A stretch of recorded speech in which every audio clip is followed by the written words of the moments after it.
새롭게 시작한 6월의 첫 주일을 하나님과 믿음으로 나오신 사랑 가정마다 하나님 지켜주시고 도우셔서 6월 한 달 승리케 되시기를 예수님의 축원합니다. 같이 인사하실 때 하나님이 함께 하십니다. 한번 인사하겠습니다. 그런 줄로 믿습니다. 이렇게 방문하셔서 예배에 이렇게 참석해 주신 분 계신데요. 박수로 한번 환영하겠습니다. 장미꽃이 어느 날 자기를 지은 하나님께 따지듯이 이렇게 원망을 했습니다. 하나님은 왜 제게 가시를 이렇게 주셔서 저를 이렇게 힘들게 합니까? 여러분, 장미꽃이 예뻐요, 안 예뻐요? 예쁘지요. 근데 거기에 뭐가 있죠? 가시가 있는 거예요. 왜 제게 가시를 주셔서 이렇게 저를 힘들게 만듭니까? 그때 하나님 뭐라고 하셨게요?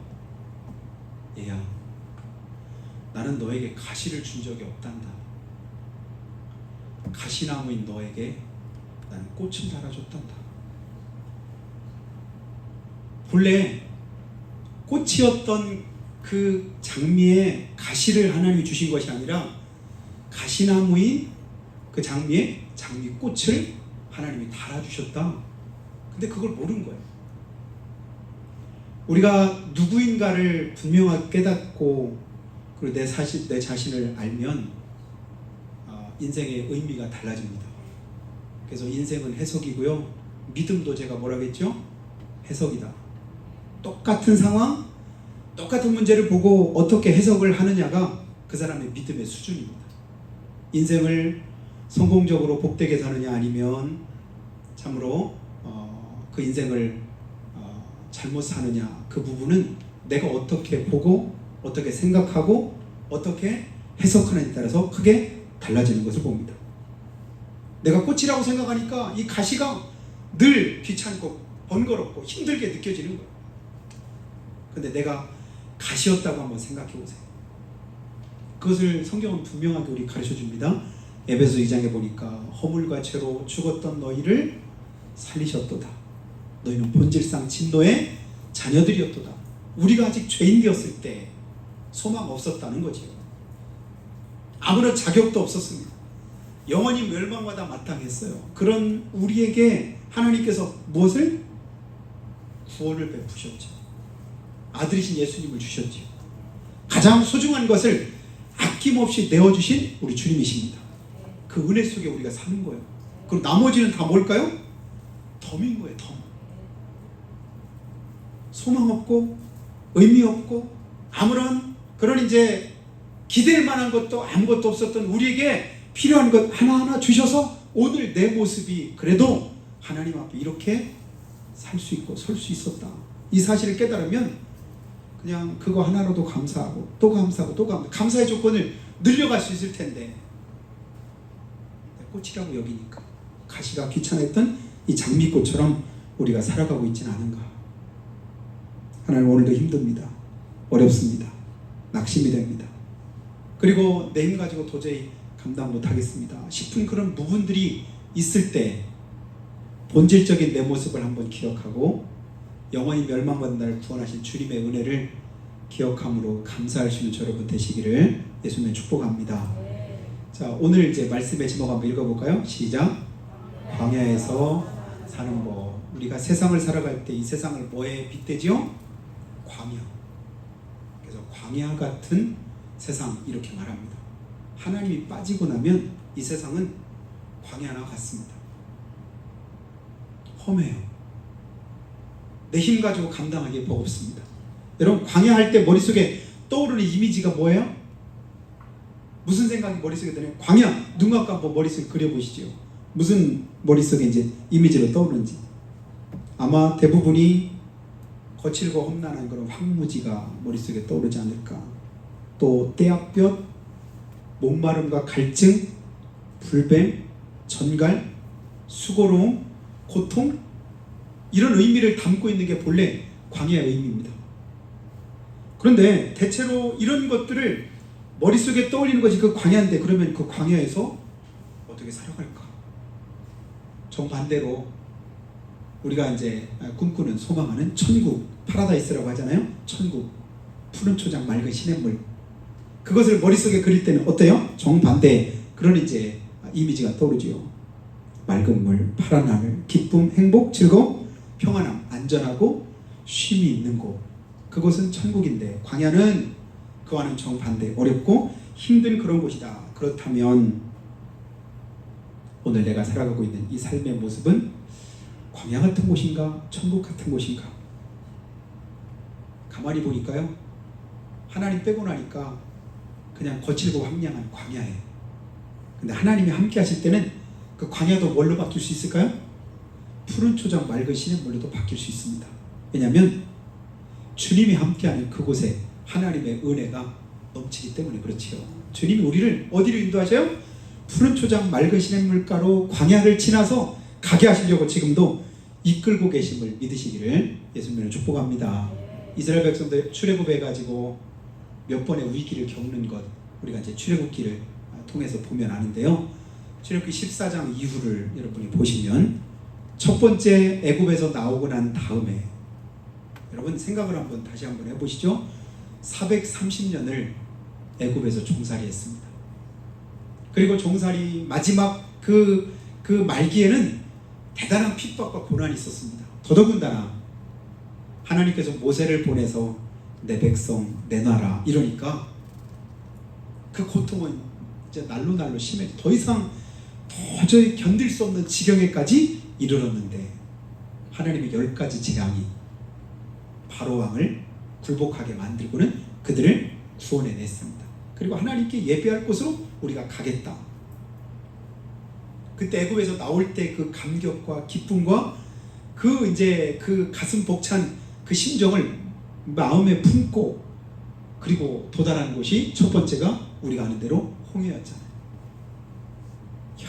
이젠 살만하고 이젠 다 된 것 같고 더 이상 아쉬움이 없을 것 같고 이제 이대로라면 더 이상 부러울 것이 없어, 더 이상 아쉬울 것도 없어 싶은 그런 때에도 또다시 절망적인 상황이 우리 앞에 놓일 때가 있습니다. 그게 홍해지요. 더 이상 앞으로 나아갈 수가 없는 거예요. 누가 이끄셨는데? 하나님께서 이끄셨는데. 그래서 뒤로 한번 가볼까? 뒤로도 못 가겠는 거예요. 애국 군대가 쫓아와서 지금 바로 뒤에까지 이르러 있습니다. 앞으로도 못 가고 뒤로도 못 가고 진퇴양난입니다. 그때 우리가 할 수 있는 건 무엇을 할 수 있을까요? 그때 우리가 뭐 하죠? 할렐루야. 하나님 바라봅니까? 기도하십니까? 근데 그러지 않은 분들도 있거든요. 오늘 이스라엘 백성들의 모습이 어떠냐면 그 가운데서 하나님을 찾고 부르짖고 기도하고 그런 것이 아니라 출애굽기 14장 10절부터 한번 띄워줘 보시죠. 뭐라고 말을 하냐면 10절에 바로가 가까이 올 때 이스라엘 자손이 눈을 들어본즉 애굽 사람들이 자기들 뒤에 이른지라. 뭐예요? 이스라엘 자손이 심히 두려워하여. 빨간 부분만 같이 한번 읽죠. 시작. 여호와께 부르짖고. 여호와께 부르짖고. 여러분 이때 이 부르짖음이 기도였을까요? 아니면 비명이었을까요? 여호와께 부르짖고 기도였어요? 아니면 비명이었어요? 그 다음 절 보면 답이 나옵니다. 그들이 또 모세에게 이르되 애굽에 매장지가 없어서 당신이 우리를 이끌어내서 이 광야에서 죽게 하느냐. 여러분 기도하는데 이렇게 기도합니까? 어찌하여 당신이 우리를 애굽에서 이끌어내어 우리에게 이같이 하느냐. 어찌하여 우리를 거기서 이끌어내서 왜 예수 믿게 해서 몰랐더라면 안 믿었더라면 당하지 않아도 될, 겪지 않아도 될 그런 고난이고 고통이고 어려움이었을 텐데 왜 예수 믿게 해서 이렇게 하느냐. 그 다음도 볼까요? 우리가 애굽에서 당신에게 이른 말이 이것이 아니냐. 나오기 전에도 우리가 그랬지 않느냐. 우리를 내버려두라. 우리가 애굽 사람을 섬길 것이라. 그냥 버려두라고. 내 하고 싶은 대로 하게, 내 살고 싶은 데 살게 그냥 놔두지 왜 예수 믿게 해가지고는. 그리고 지금 보니까 딱 그 상황 됐지 않느냐. 오도 가도 못하는 그런 상황에서 애굽 사람 섬기는 것이 여기서 죽는 것보다는 그래도 낫지 않겠느냐라고 원망하고 불평합니다. 부르짖음, 무슨 부르짖음이에요? 한탄이고 원망이고 불평이었던 거예요. 예수 믿는 저와 여러분은 그 부르짖음이 기도가 될 수 있으면 좋겠습니다. 기도로 하나님의 부르짖으면, 눈물로 하나님께 간구하면, 하나님의 살아계심을 온전히 믿고 고백하면 하나님 역사하실 여지가 있잖아요. 근데 원망하고 불평하고 또 하나님을 대적하고 죄종을 향해서 대적하고 그러다 보니까 하나님이 역사하시는데도 그 역사하심에 내가 그 은혜를 누리지 못할 때가 있습니다. 여러분 10절 말씀에서 그 부르짖음이 기도 소리였다면 얼마나 좋았을까. 그런데도 불평의 소리였더라. 그럼에도 불구하고 하나님은 그들에게 은혜를 베푸셔서 홍해를 가르시고 한 번도 상상도 못하고 기대도 못하고 꿈도 꾸지 못했던 그 은혜를 그들에게 하나님이 보여주십니다. 그것은 바로 하나님께서 하나님을 사랑한 자를 위해서 예비하신 모든 복은 눈으로 볼 수 없고 귀로 들을 수 없고 마음으로도 생각할 수 없는 것이었도다. 한 번도 꿈꾸지도 생각지도 못했던 그 은혜를 주님께서 그들에게 경험하게 하십니다. 기가 막히지요. 바다 갈라질 줄 누가 알았겠습니까? 그리로 건너갈 줄 누가 알았겠어요? 배가 없네, 건너게 해줄 사람이 없네, 다른 우리는 눈에 보이는 내 수준의 생각밖에 못하는데 내 생각과는 전혀 다른 그런 역사를 주님이 이루셨습니다. 그리고 그 가운데 자기들도 뒤따라오던 그 공격하려고 하던 애국 군대를 그 속에 장사 지내잖아요. 그리고 나니까 직접 하나님의 그 역사를 눈으로 보고 경험하고 난 이후에 그 기쁨과 감격은 이루 말할 수가 없는 거예요. 그게 출애굽기 15장에 기록되어 있습니다. 15장 11절 한번 볼까요?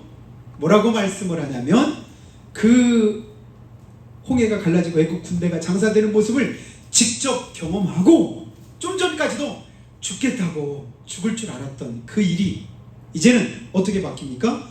여호와여 신중에 주와 같은 자가 누구리까? 주와 같은 자가 누구니까? 오늘 그 주님이 우리의 주님이십니다. 신중에 주와 같은 이가 누구니까? 주와 같이 거룩함으로 영광스러우실 뿐만 아니라 찬송할 만한 위엄이 누가 있겠습니까? 기이한 일을 행한 자가 누구리까? 누굴까요? 우리 하나님이시죠. 뿐 아니라 17절도요. 주께서 백성을 뭐 하셨어요? 인도하사 그들을 주의 기업의 산에 심으리다. 여호와여 이는 주의 처소를 삼으시려고 뭐 하신 것이라? 예비하신 것이라. 좋을 때 보면, 기쁠 때 보면, 찬송할 때 보면, 하나님의 은혜를 경험했을 때 보면 입에서 나오는 그 말들이 얼마나 은혜스러운 말인지, 얼마나 하나님 기뻐할 만한 그런 말들인지 몰라요. 그 고백대로만 살면 참 좋겠다 싶은 생각이 듭니다. 주께서 인도하셨고 주께서 예비하셨습니다. 그리고 21절에도 미리암이 대표적으로 뭐라고 화답하면서 백성들에게 찬송하냐면요, 너희는 여호와를 찬송하라. 너희는 여호와를 찬송하라. 하나님 영광 받으세요. 하나님 높임 받으시기에 합당하십니다. 이 찬송을 누가 시킨 것도 아닌데 마음속에서 우러나서 그렇게 하나님을 높이고 찬송합니다. 성령 충만할 때 누구나 다 바른 소리 하고 믿음의 소리를 합니다. 그런데요, 문제는 광야의 때입니다. 고난이 있을 때입니다. 어려움의 때입니다. 그때 진짜 믿음의 진가가 드러나게 돼요. 조금 전까지 이 말로만 보면 진짜 천국 백성 같아요. 다 믿음 좋은 것 같아요. 성령에 충만하니까 그들이 진짜 원수도 이기고 마귀도 이기고 그리고 모든 일에 승리하는 그런 삶을 살 것 같아요. 그 사흘을 못 넘기더라고요. 그리고 나서 여러분 광야 사흘길 만에 그들이 어디를 만나냐면 마라를 만납니다. 마라, 우리가 잘 아는 대로 마라. 조금 전까지도 참 좋았는데 엘림에서 또 막 쉬면서 야 여기가 천국이구나, 주님이 예비하신 곳이구나 라고 조금 전까지도 그렇게 엘림은 아직도 가지 않았군요.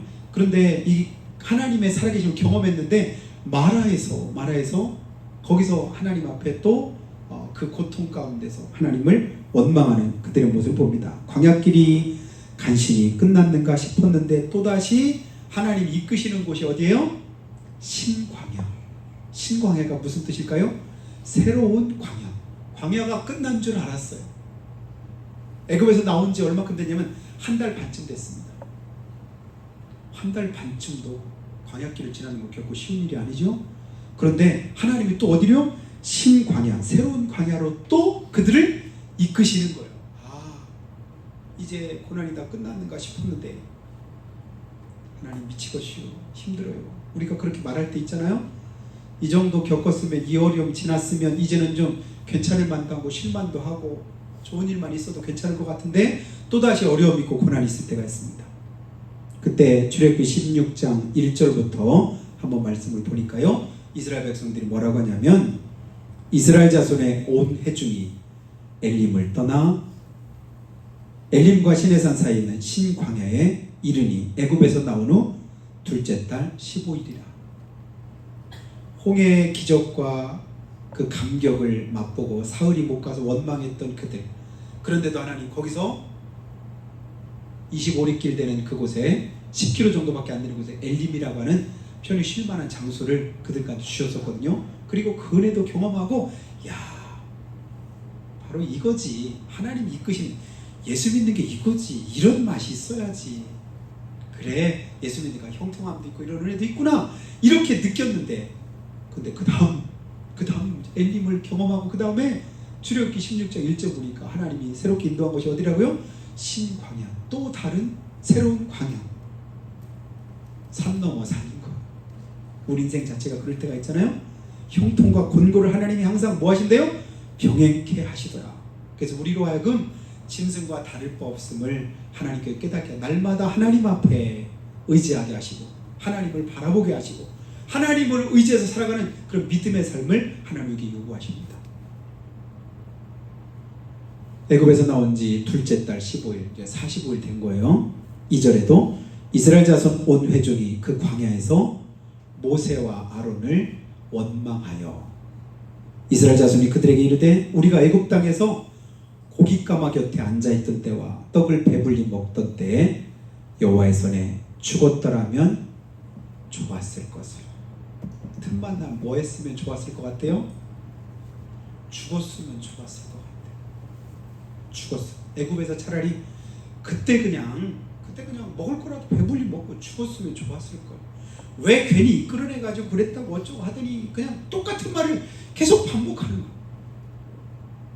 여러분, 성령 충만할 때 아까 그랬죠? 충만할 때 어때요? 그 입에서 나오는 말이 다 무슨 말이에요? 은혜되는 말이고 복된 말이고 성경적인 말들이잖아요. 그런데 힘들고 어려울 때 원망과 불평이 터져나오면서 계속 무슨 말이 나와요? 불신앙의 말들이 계속 터져나오는 거예요. 여러분, 힘들고 어려울 때는요, 하나님 앞에 그 부르짖음이 기도가 되지 못할진데 여러분의 입을 막으시기를 주님을 축복합니다. 그래야 내 입에서 불평과 원망의 소리가 터져나오지 않고 불신앙의 말이 터져나오지 않아요. 나도 모르게 자꾸만 내 속에 있는 것이 터져나와요. 죽었더라.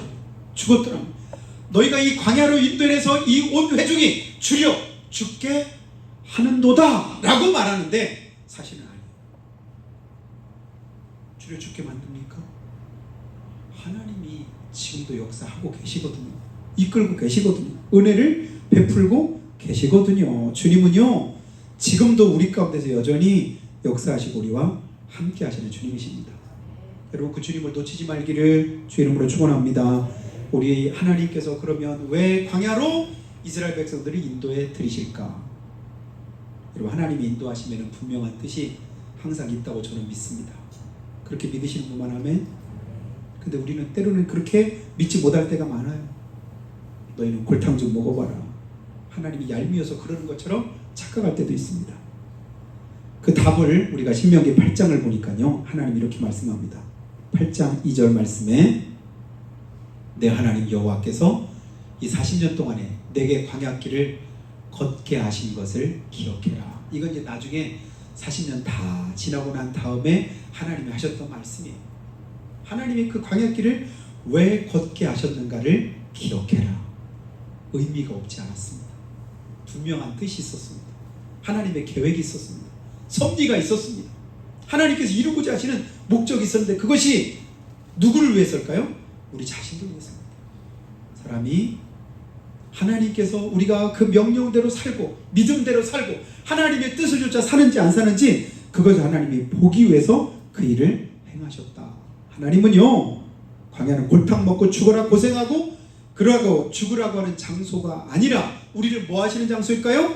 훈련하시고 연단하시고 우리로 하여금 유익하게 만드는 그런 장소인 것을 하나님께 가르쳐주고 계십니다. 그리고 우리를 그곳으로 이끌어 가셔요. 여러분, 학교는 우리 학생들에게 좋은 곳일까요? 나쁜 곳일까요? 학교 좋은 곳이라고요? 혈기왕성하고 좋을 때 노는 게 좋아요? 공부하는 게 좋아요? 내 하고 싶은 대로 그냥 다른 대로 그냥 마음대로 하는 게 좋아요? 마음대로 못하는 게 좋아요? 육신적으로는 그냥 하루 종일 학교에다 그냥 붙잡아 놓고 감옥살이 하라고 하는 것이냐? 아이들 보면 진짜 딱 할 때가 많잖아요.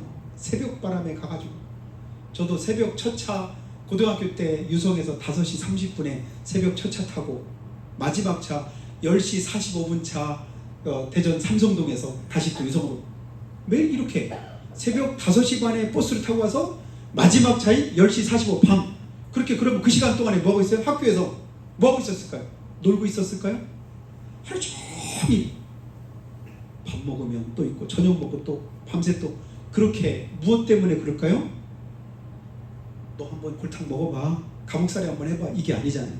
내게 유익하게 하려고. 여러분, 군대 죽으러 가라고 그냥 군대를 보냅니까? 아니죠. 훈련받고 연단받아서 그리고 나라가 위기에 처했을 때 그때 진짜 나라를 지킬 수 있는 훌륭한 군인 만들려고. 광야도 마찬가지입니다. 이 광야를 하나님께서 우리에게 이끄시고 인도하시는 그 의미를 우리가 바로 알면요, 광야에서 사는 법을 깨닫게 됩니다. 오늘 여러분, 그 광야는요, 하나님을 만나는 장소가 바로 광야인 것을 믿으시기를 예수님의 축복합니다. 오늘 본문 말씀 5절과 6절을 한번 보실까요? 성경 5절에서 뭐라고 말씀을 하냐면 생선도 오이도 참외도 없고 부추와 파 마늘도 없는 만나 말고는 아무것도 없는 그곳이 어디라고 말하냐면 광야다. 아니, 왜 이것도 없는 거야? 없는 것만 계속 얘기해. 생선도 오이도 참외도 부추도 파도 마늘도 당연히 광야에는 그것이 없지. 그리고 나서 끝에서 뭐라고 말을 하는지 아세요? 만나 말고는 아무것도 없도다. 사실은요, 만나가 전부일 수 있거든요. 그 만나로 40년 동안을 살잖아요. 만나 안에 모든 영양소가 다 있어. 모든 필요가 거기에 다 있어. 우리를 살리는 그 살리는 역사가 그 안에 다 들어있는데도 불구하고 우리는 뭐라고 말해요? 믿음 없으니까 아무것도 없어. 진짜 있는 거 다 빼놓고, 진짜를 빼놓고 나서 아무것도 없다고 말해요. 그게 단데도 불구하고 그거 다 빼니까 사실 아무것도 없지요. 그걸 주신 분이 누구실까요? 하나님이십니다. 그걸 우리에게 허락하시는 분이 누구십니까? 하나님이시죠. 그 속에서 역사하시는 분이 누구예요? 우리 하나님이시죠. 하나님이면 다 되는 거예요. 그 하나님이 우리 인생의 전부이신데도 불구하고 하나님이 안 계시니까 뭐처럼 보여? 아무것도 없는 것처럼 보입니다. 아무것도 아닌 것처럼 보입니다. 아무것도 안 되는 것처럼 보여. 착각하지 마시길 바래요. 원수마귀가 우리의 눈을 가립니다. 우리 눈을 혼미케 해서 그 복음을 가려요. 감추어요. 깨닫지 못하게 만들어요. 그리고 뭐를 보게 만들까요? 광야만 쳐다보게 만들어요. 생선도 없네, 오이도 없네, 참외도 없네, 부추도 없네, 파도 없네, 마늘도 없네. 그거 없어도 삽니다. 만나면 충분합니다. 주님이면 충분합니다. 예수님 한 분으로 우리가 구원받기에 충분합니다. 근데 다른 데 자꾸 눈 돌리니까 그것 가지고 되는 게 아니라 오히려 복음의 본질을 흐리게 만듭니다. 그 이단들의 특징이잖아요. 제일 중요한 만나가 있고 그 속에 우리 하나님의 역사가 있습니다. 만나가 뭐예요? 재배해서 만든 겁니까? 심어서 거둔 겁니까? 내 힘으로 이루어낸 겁니까? 나와는 아무 상관없잖아. 하나님께서 하늘에서 그냥 내려주신 거예요.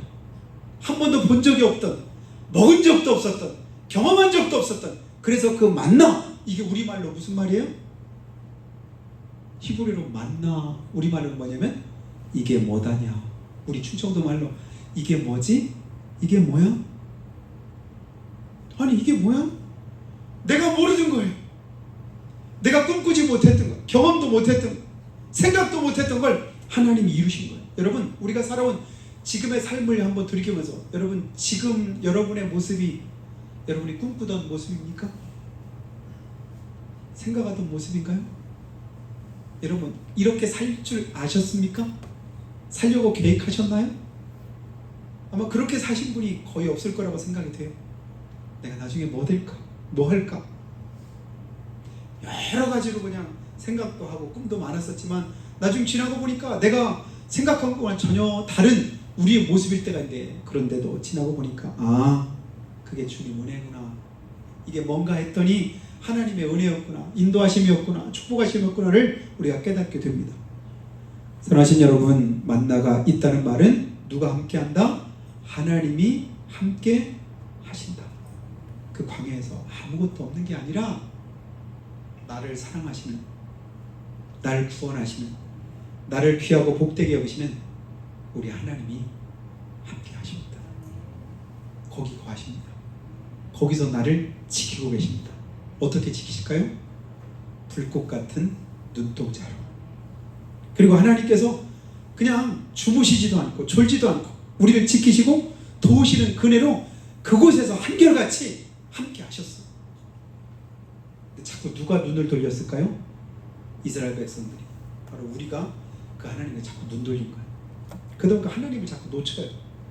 하나님의 살아계심을 잊어버려요. 하나님 나와 함께 하시는 것을 우리가 기억하지 못해요.